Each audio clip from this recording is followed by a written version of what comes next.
반갑습니다. 리온인베스트먼트입니다.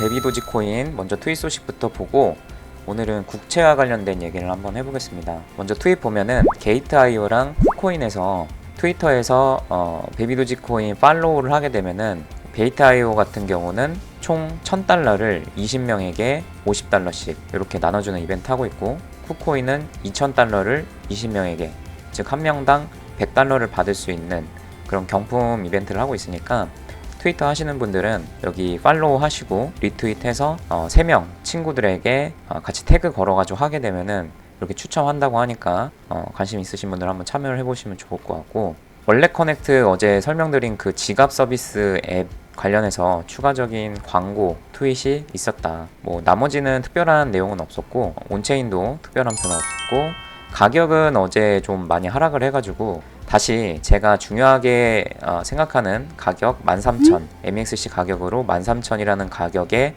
다시 리테스트를 하게 될 것 같다. 그래서 해당 가격대에서 다시 리테스트를 하고 지지를 해주면은 다시 반등할 가능성이 높고, 만약에 이탈된다 그러면은 전저점이 되는 부근까지도, 전저점이 9,300, 그 다음에 7,600 이렇게 있는데 여기까지도 하락할 가능성에 대해서 생각을 해봐야 된다라고 보시면 되겠습니다. 그래서 베비도지 외에 이제 전체적인 시황으로는 어제 마이크로 스트래티지가 비트코인을 추가로 매입을 했습니다. 지금 전체 마이크로 스트래티지가 가지고 있는 게 15만 2,333개의 비트코인을 최종적으로 가지고 있고, 얘네들은 지금 계속 사고 있다. 그래서 기관 중에서도 마이크로 스트래티지는 어떻게 보면 굉장히 비트코인의 주요한 메이저 기관으로 볼 수가 있기 때문에 얘네들의 그 물량 변화를 지속적으로 확인하는 것도 중요하다고 볼 수 있겠습니다. 그리고 파월 같은 경우는 이제 어제 추가적으로 금리 인상을 2번 정도 더 할 수 있다라는 발언을 했습니다.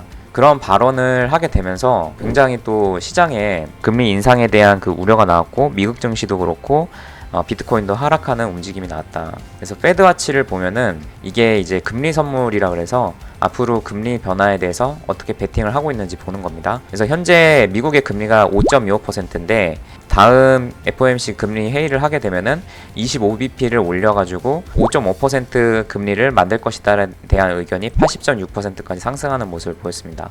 다음 7월 FOMC에서 금리를 올릴 것이다라는 의견이 대다수를 차지를 하고 있다. 그래서 지금 전체적으로 지금 말씀을 드릴 게 또 금리 역전 현상이 발생이 되고 있습니다. 그게 무슨 뜻이냐면은 먼저 그 국채에 대해서 한번 좀 설명을 드리려고 합니다. 이 장단기 국채 금리가 역전됐다라는 것은 어떻게 보면은 우리가 돈을 빌려줬을 때 장기적으로 빌려준 사람이랑 단기적으로 빌려준 사람의 차이를 비교해 보면은 당연히 장기적으로 돈을 빌려주는 사람의 금리가 더 높아야지 당연한 게 되는 거죠. 근데 미국 국채 금리가, 단기 국채 금리가 오히려 장기 국채 금리보다 높아진 상황이 되면서 이 수익률이 역전되었다라고 표현을 합니다. 자, 그래서 지금 차트를 좀 보면은, 파란색은 장기 국채 수익률이고, 자, 주황색은 단기 국채 수익률이다. 근데 지금 이 주황색인 단기 국채 금리가 장기 국채 금리보다 지금 높은 상황이 됐다라는 거죠. 그래서 이 밑에 있는 표현은 뭐냐면은 장기 국채에서 단기 국채를 뺀 겁니다. 그래서 이걸 여기다 옮긴 건데 지금 여기가 0이죠. 0. 자, 0보다 아래로 내려갔다라는 것은 단기 국채의 금리가 장기 국채의 금리보다 더 높다라는 걸 의미하는 거죠. 이 마이너스 값이라는 게. 그래서 이게 이제 주봉을 기준으로 지금 차트를 늘려서 본 건데, 자, 1988년부터 해서 장단기 금리 역전 현상이 발생이 된 구간에 이렇게 보면은 S&P 지수를 이렇게 보겠습니다. S&P 지수를. 그러면은 이렇게 장단기 국채금리가 역전된 상태에서는 이렇게 1에서 2년 뒤에 자산에 대한 충격이 왔다는 거죠. 여기도 닷컴 버블 때 이렇게 2000년도에 S&P가 굉장히 또 하락을 했고, 그 다음에 06년도부터 07년도에 이런 장단기 역전 현상이 발생이 됐고, 그 뒤에 08년도부터 해서 금융위기가 오면서 이렇게 자산 가격이 또 하락했고, 그 다음에 코로나 때 19년 8월에 장단기 금리 역전 현상 발생이 됐고, 20년도 3월에 S&P가 또 굉장히 폭락을 했었고, 근데 지금 장단기 수익률 역전 현상이 거진 작년 7월부터 해서 1년 동안 지금 유지가 되고 있다는 것은 앞으로 경기 침체에 대한 위험이 발생이 될 수 있다는 걸 의미하는 거죠. 그러면은 왜 이게 경기 침체를 유발하느냐? 자, 중앙은행에서 국채를 발행한다는 것은 그만큼 돈을 찍어낼 때 그냥 돈을 찍어내는 게 아니라 장부에다가 우리 돈 찍어냅니다 하고 빈문서를 만들어 놓고 그 빈문서를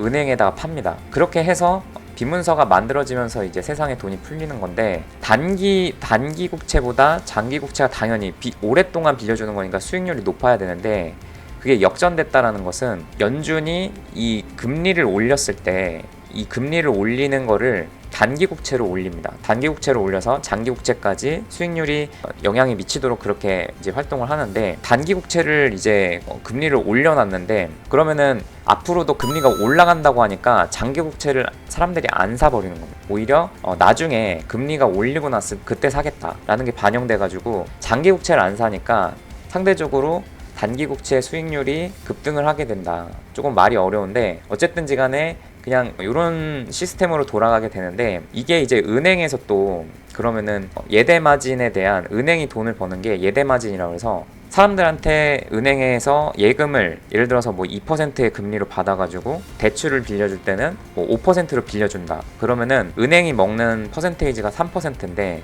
이게 단기 수익률이 낮고 장기 수익률이 높아야지 이런 예대 마진이 생기는 건데, 이게 수익률이 역전돼 버리면은 은행이 대출을 해주면은 되려 이제 손실이기 때문에 대출을 안 해주는, 그렇게 되면은 은행에서 대출을 안 해줘 버리면은 회사에서는 뭐 예를 들어서 돈을 융통해서 대금을 넘겨줘야 되는데, 그럼 대출을 받아야 되는데 대출이 안 나오니까 부도 사태가 일어나고, 부도 사태가 일어나면은 실직자가 생기니까 실업률이 올라가게 되고, 실업률이 올라가게 되면은 사람들이 뭐 식료품이나 뭐 이런 것들 줄이겠죠. 소비를 줄이니까 당연히 경계가 침체되고, 이게 사이클이 반복이 되면은 어디선가 이제 은행 사태 요번에 난 것처럼 어디가 부실된 뭔가가 터지게 되면은 뱅크런 사태가 나타나면서 크러쉬가 발생이 된다. 그래서 자산 가치 하락에 대한 부분이 생기기 때문에 앞으로 이번 이제 후반기에 이런 현상이 발생될 수 있는 위험성이 있기 때문에 굉장히 이제 그 자산가치 하락에 대한 부분을 염두를 해야 된다는 거예요. 그러면 이게 코인이랑 무슨 상관이 있냐라고 했을 때,